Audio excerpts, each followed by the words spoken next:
Welcome back to Love is Blind, based on the series from Netflix and a continuation from my series, What is Love? This is my final commentary from episode 10 of Love is Blind on Netflix, which was titled Big Big Love. And here's my first comment. Looks don't really matter to me, but whether or not you have real plates versus paper ones does matter. That was a summary of something that Stacy said. So, looks don't matter, but your plates do. I won't judge you based on your looks, but I will judge you based on your plates. Here you are, and I will allow your plates to tell me whether or not I should value you. You know what? Love is bigger and better than that.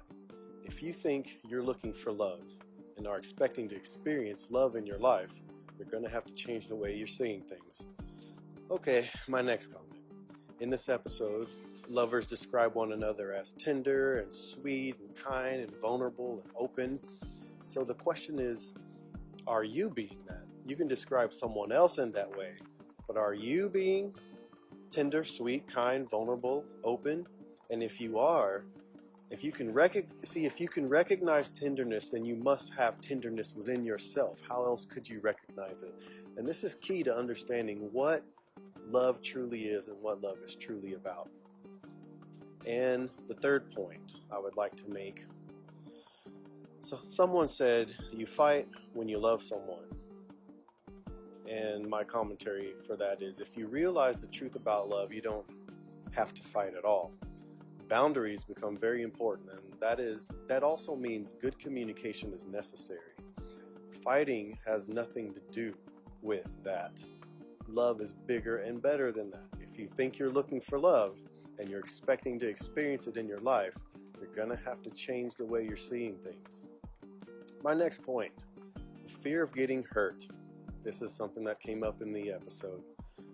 Love requires trust, and that also means we must be willing to let the walls down, okay? The walls that we use to guard our vulnerabilities. Love does make you vulnerable. So if you're afraid of vulnerability, then love is not for you.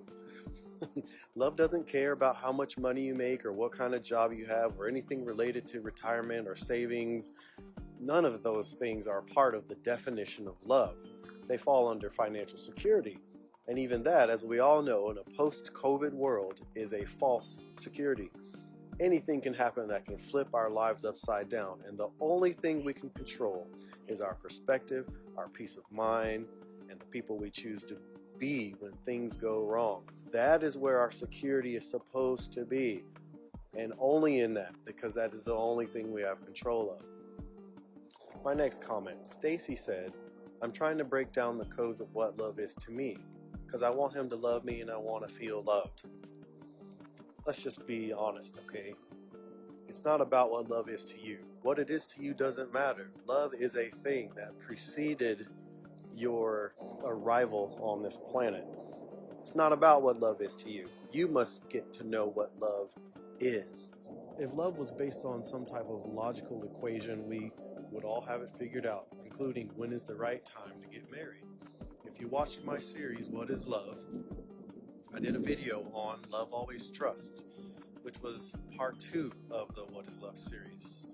If you don't trust, you're not expressing love, so stop calling it love and get clear on what it is that you're actually expressing, because love is bigger and better than that. And if you think you're looking for love and you're expecting to experience it in your life, you're going to have to change the way you're seeing things.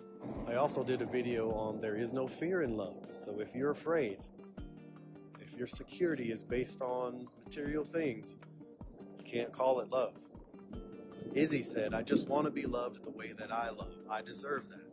And he said he saw the movie Titanic and that helped him picture love as unconditional, that none of the material stuff matters. So Izzy wants to be loved for who he is, not what he has or does. He wants what I call reflective love, the kind of love that is easily reflected in and as, and therefore reciprocated from your partner. But this can also become self-centered if we are not careful.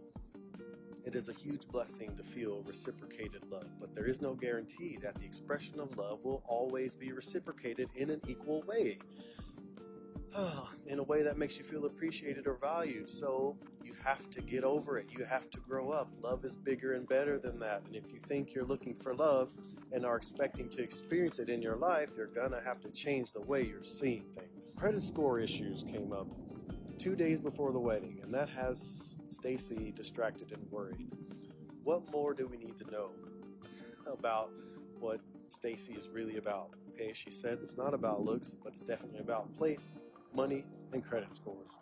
This is all related to status, or the image of status, and none of that is about love.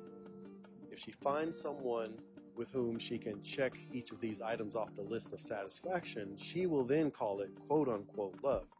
But it's not real love. It's an issue of security for her.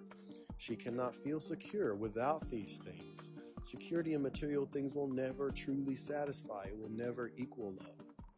If I were coaching Stacy, I would have to ask her, what are you so afraid of? At the end of the day, when you are approaching your grave, are you really going to care about your credit score and how much money's in the bank and how many first-class plane trips you took?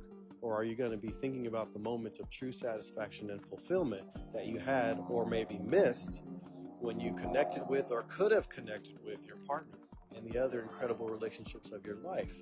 You see, that is true security. And without that, you will live a life that will lead to regret when the end of your days comes. Lydia said, I will never stop being who I am. So to Lydia and all of you, I ask, who are you?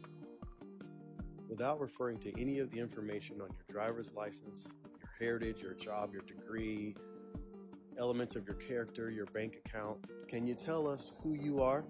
I wrote a book called The Identity Process that has a manual and workbook section in the middle of it to help you answer, who am I?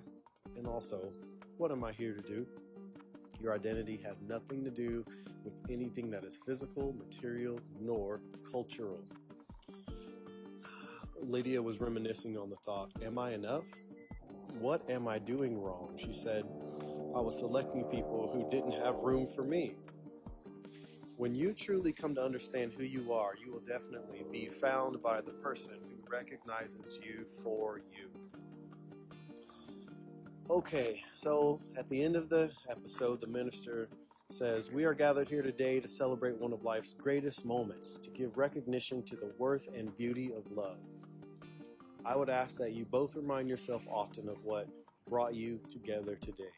Give the highest priority to tenderness, gentleness, and kindness that your marriage deserves. When clouds of trouble hide the sun in your lives, remember that the sun is still there. And if each of you will take responsibility for the quality of your life together, it will be marked with abundance and delight. There it is. I don't think it could be said any better. My final thought is this. What if love is the real world and this rat race we are all adhering to is not? Love is blind, but it sees what matters most.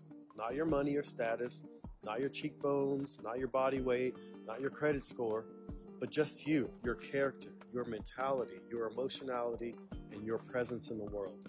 My name is Lance Howard, Life and Love Coach. You can get my ebook, The Truth About Love, for free if you'll just email me at thbtv@protonmail.com. You can also request an initial free coaching session on experiencing true love.